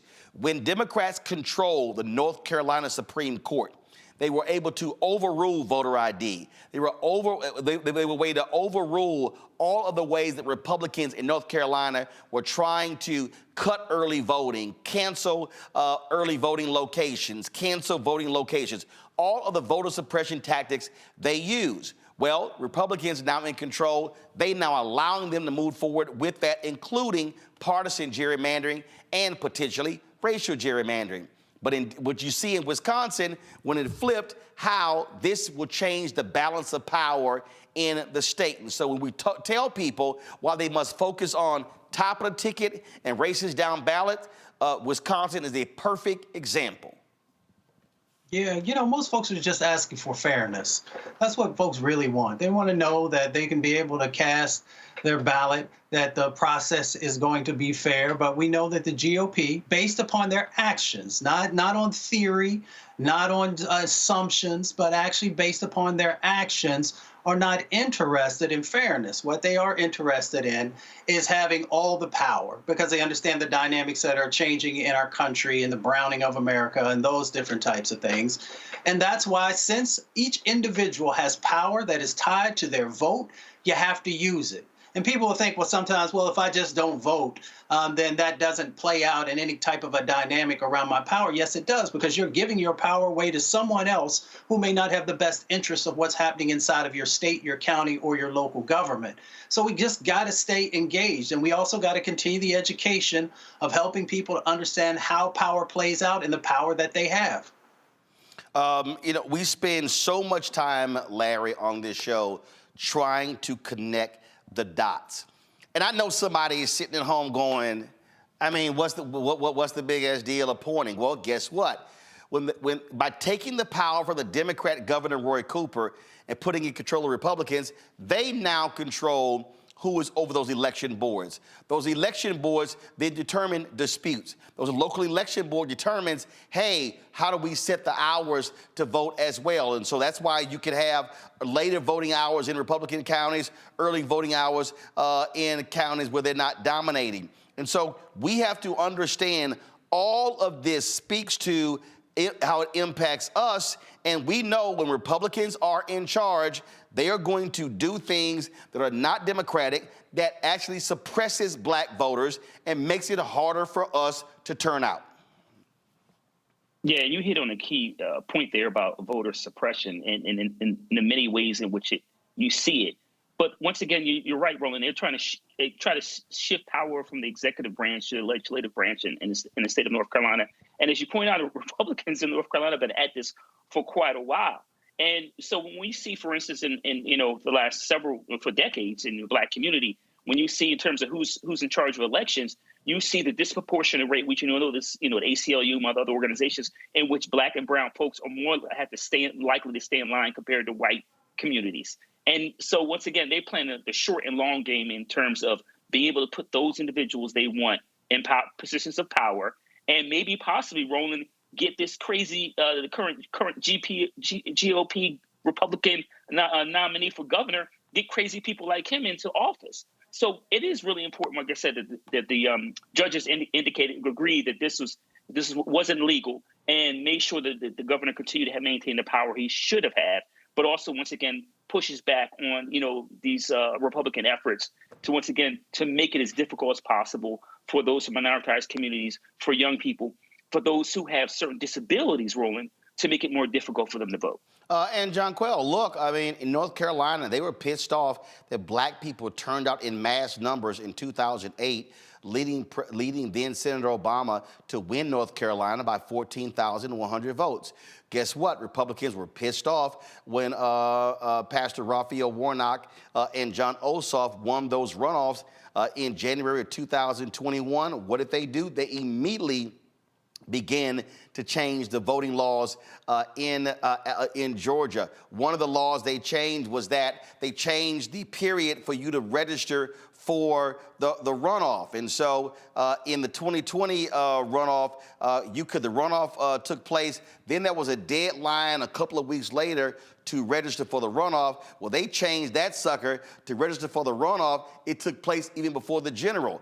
This is what happens when you control the levers of power. And so our folks need to understand why all of these races are so important, because they are impacting our ability to maximize power. You're absolutely right. And frankly, our community, we're in the fight for our lives at this point when we're talking about voting here, right? There's a reason why we have the three branches of government: the legislative branch, the executive branch, and the judicial branch, right? And so we have got to be out there voting and paying very close attention to who's running to be these judges, who is running to be the legislatures, and who's also running to be governors of your state. Because essentially what's going on in North Carolina, like you said, as it relates to power, is their ability to usurp the executive branch's ability to make decisions and bring that back to the legislature. The legislature is designed to enact laws. That's it. All right. And so if we are not paying attention to who we are electing in each of these positions of power, and it's a good thing that there is a governor that was elected by the citizenry that fought back on that to be able to even challenge that in the first place. And that's how important. And in fact, you've got Vice President Kamala Harris running, flying across the country, meeting about our voting rights and how they're under attack. And so we're in a fight for our lives, and it's time to pay attention, because these individual seats and races have a large determining fact on your everyday life. Absolutely. And so we spend lots of time just trying to educate folks. All right, y'all, hold on one second. We come back. We'll talk about the retiring Secretary of HUD, Marcia Fudge. Back in a moment. Next on the Black Table with me, Greg Carr. Democracy in the United States is under siege. On this list of bad actors, it's easy to point out the Donald Trumps, the Marjorie Taylor Greens, or even the United States Supreme Court as the primary villains. But as David Pepper, author, scholar, and former politician himself says, there's another factor that trumps them all and resides much closer to many of our homes. His book is Laboratories of Autocracy, a wake-up call from behind the lines. So these state houses get hijacked by the far right, then they gerrymander, they suppress the opposition, and that allows them to legislate in a way that doesn't reflect the people of that state. David Pepper joins us on the next Black Table, here on the Black Star Network.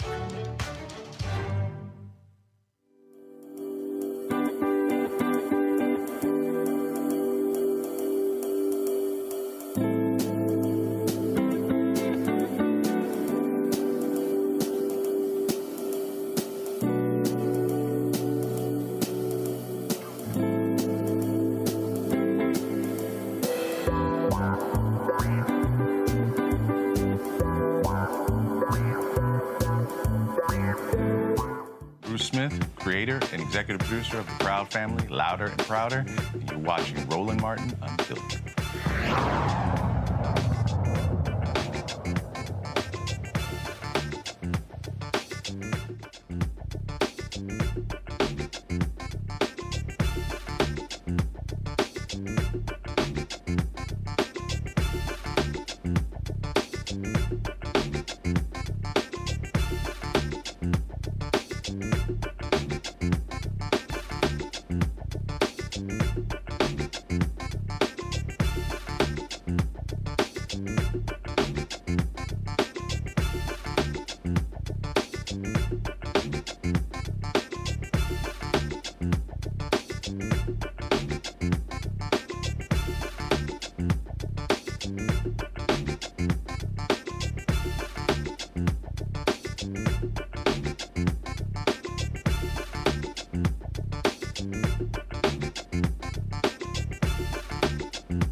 Folks, HUD Secretary Marsha Fudge, the only black female cabinet secretary in President Biden's cabinet, has announced that she is retiring. The 71-year-old told the USA Today it's time to go home. Fudge left Congress to join the Biden administration as housing secretary, becoming the second black woman to head the agency. She's represented Ohio's 11th congressional district in the House. Previously was Congressional Black Caucus chair. Before that, she served in the Ohio state legislature and then was a mayor in Ohio. So she's been in public service for 24 years.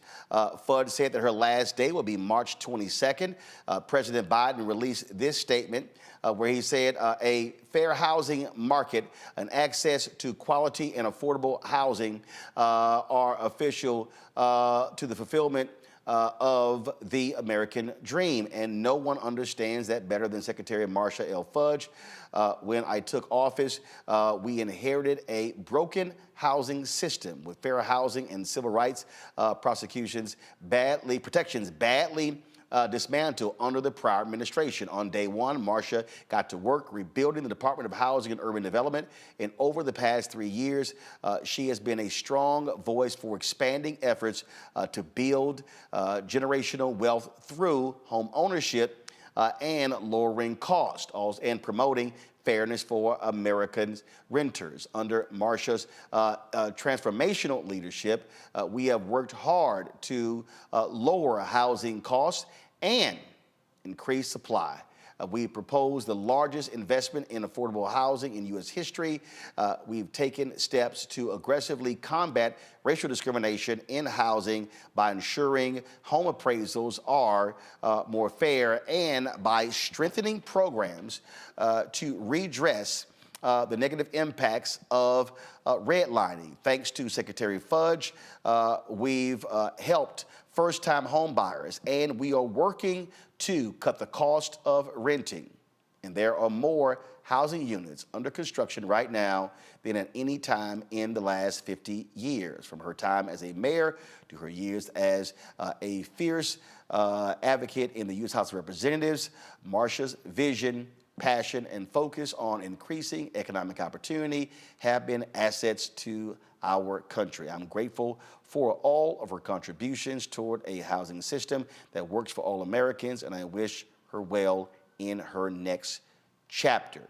Deputy Secretary Adrienne Topman will serve as acting secretary after Fudge leaves.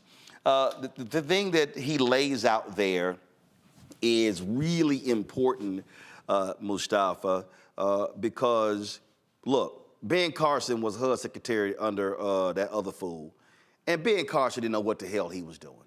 He had no damn clue what he was doing whatsoever. He had no business in that job, and he was absolutely awful.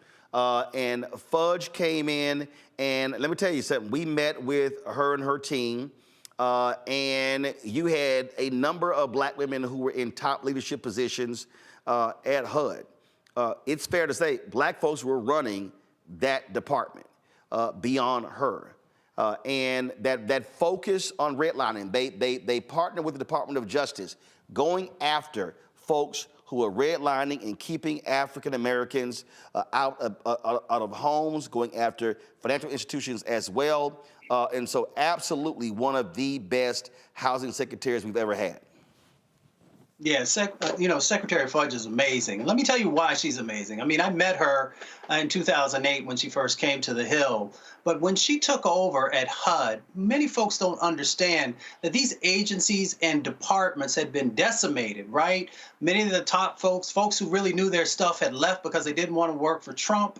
And then they just did all these different types of things that weakened the agencies and departments. I had a conversation with some folks about Secretary Carson. I felt bad for him for a second, but then I said, you actually took the job, so you knew what you were getting yourself into. And folks who are experts in the housing side of the equation said that the only folks he was good for were the investor class on the housing side of the equation. Then you look at Secretary Fudge, who actually has understood the dynamics that have contributed to the wealth gap inside of our community and actually went to work to actually do things to change that. So not only the redlining that was out there, but also making sure that the people are able to access the loans, low interest loans, to be able to get into the housing game, if you will, to begin to build that wealth, to also make sure on the sort of the Title VI side of the equation, the civil rights aspect, to make sure that folks have been playing games there and not allowing people to actually move into the housing space, that both with the Department of Justice and them, that they were addressing that. You know, she made sure that she made more flexibility in the CDBG grants that are out there.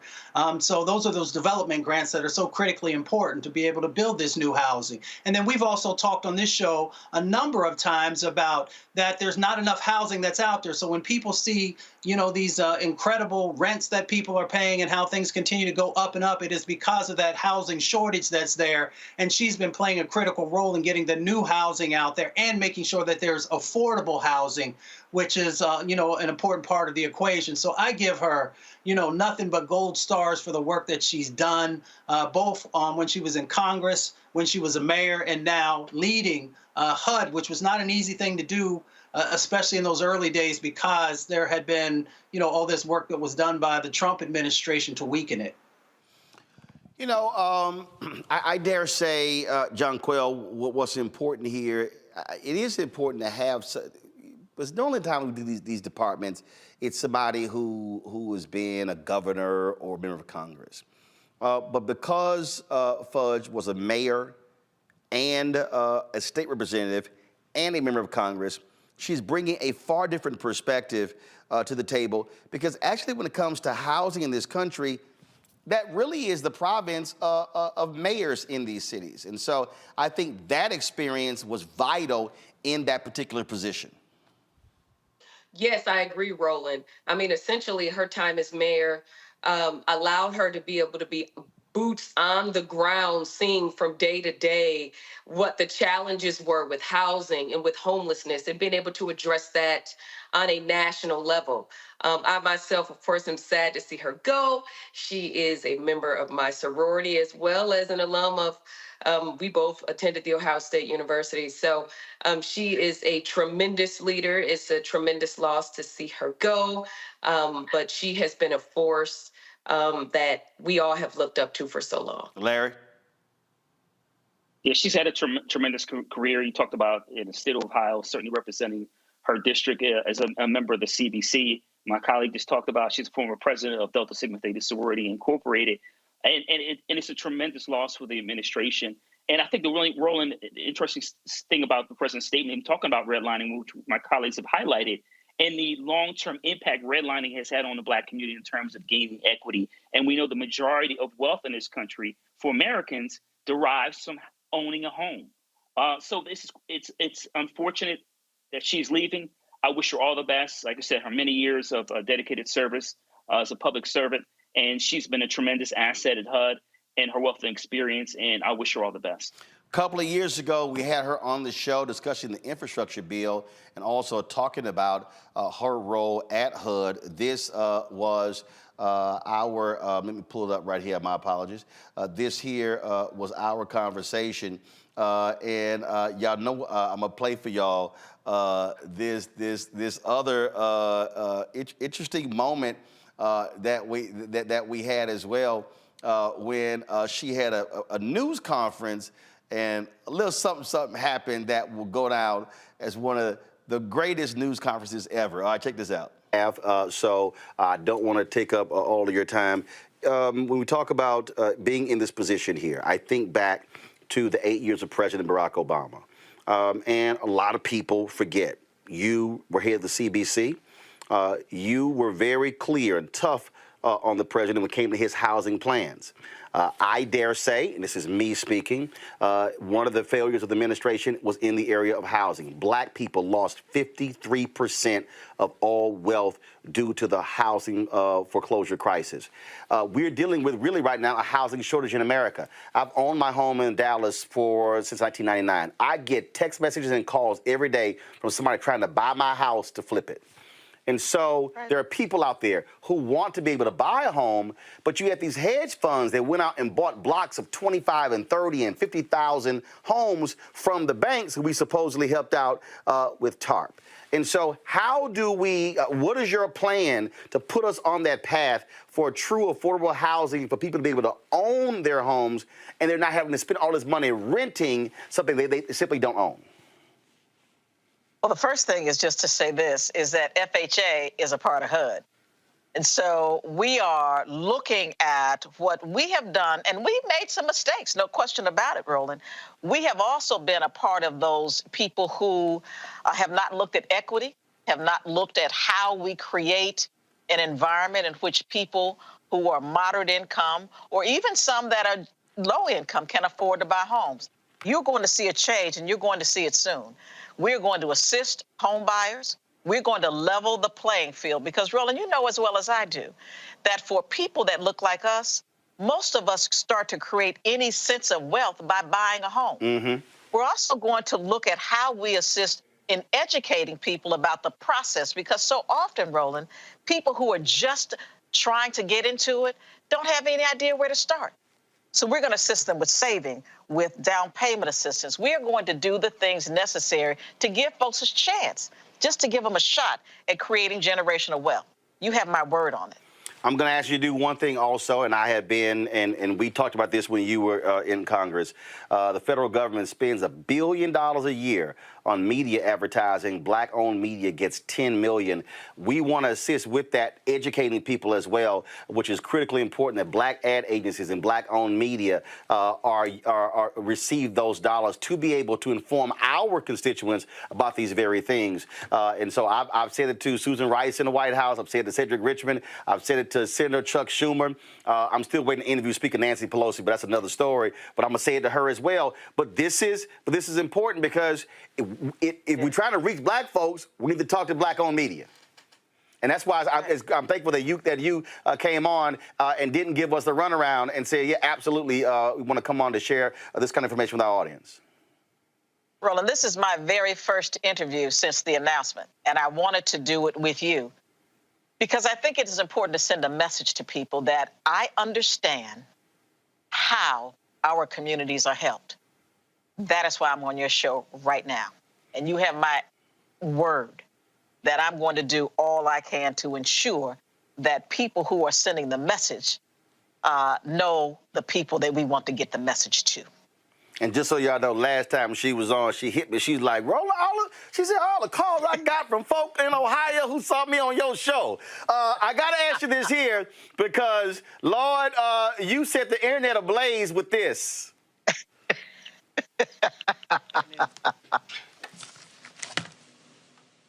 Good afternoon. Good afternoon. Oh, thank you.